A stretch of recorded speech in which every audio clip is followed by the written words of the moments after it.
karena Anda mungkin bakal berkorban, ya. Dan sejak 1 Dzulhijjah kemarin Anda dilarang untuk potong kuku, potong rambut.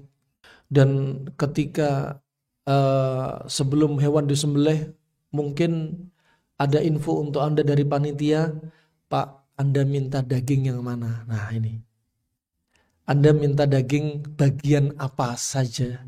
Kita tadaburi saja apa yang Nabi suka dari bagian daging.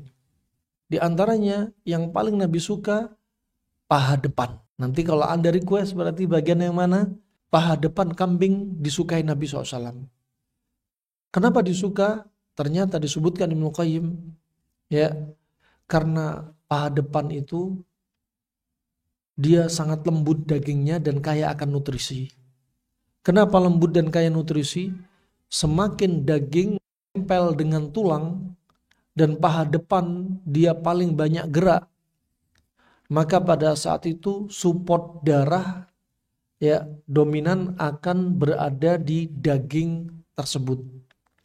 Ketika darah banyak disupport di daging tersebut, maka nutrisinya tinggi dan dagingnya empuk, lembek dan gampang dicerna. Ini yang dibutuhkan kita, ya.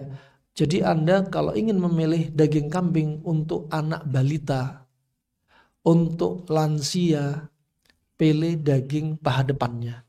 Apalagi kalau kambingnya kambing masih menyusu, ya, balibul, lebih lembut lagi. Terutama untuk orang-orang yang pencernaannya sudah melemah atau masih lemah seperti balita, sudah melemah seperti lansia. Kemudian di antaranya ada yang berwasiat dan daging ini lebih lezat, disebutkan Ibnu Qayyim rahimahullahu taala, lahmud dhira' akhafu lahm wa aladhu wa altafuhu wa abaduhu minal adha wa asra'u inhidhaman. Bagian adhra juga termasuk bagian dhira'. Ini bagian ini daging-daging yang nempel di sini, dari sini termasuk dari atas sampai bahunya, ya. Itu termasuk daging yang dagingnya memang nggak banyak, tapi dia lunak, rasanya lebih lezat, lebih lembut dan jauh dari penyakit.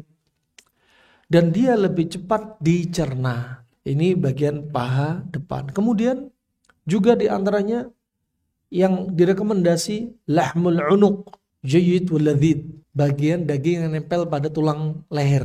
Ini juga empuk, lezat juga. Disembelih juga hewan di leher. Kenapa? Karena di situ juga banyak aliran darah, saraf dan darah. Dan yang ketiga, walahmud dhahr, daging yang nempel pada tulang punggung. Disebutkan aktsaru ghidhaan wa yuwallidu daman mahmudan. Dia nutrisinya lebih banyak dan akan menghasilkan darah yang baik. Diriwayatkan dalam Sunan Ibnu Majah marfu'an dari Nabi SAW, dan hadisnya juga riwayatnya banyak, di antara dalam riwayat Al-Hakim disebutkan dengan sanad yang sahih, afdhalul lahm ad-dhahr, ya, afdhalul lahmi lahmu ad-dhahri, sebaik-baik daging adalah daging yang ada pada tulang punggung. Nah, ini enak. Ibnu Qayyim menyebutkan juga daging yang terbaik, kalau ini bukan dari hadis Nabi tapi ucapan Ibnu Qayyim, daging yang terbaik juga daging yang nempel pada tulang. Ini yang terbaik. Berarti termasuk apa? Tulang rusuk itu juga, ya, jadi pilihan yang terbaik. Ini di antara bagian-bagian hewan tadi, ya, yang mungkin jadi pilihan untuk Anda. Al-Amwah, menemani ibadahmu juga hijrahmu.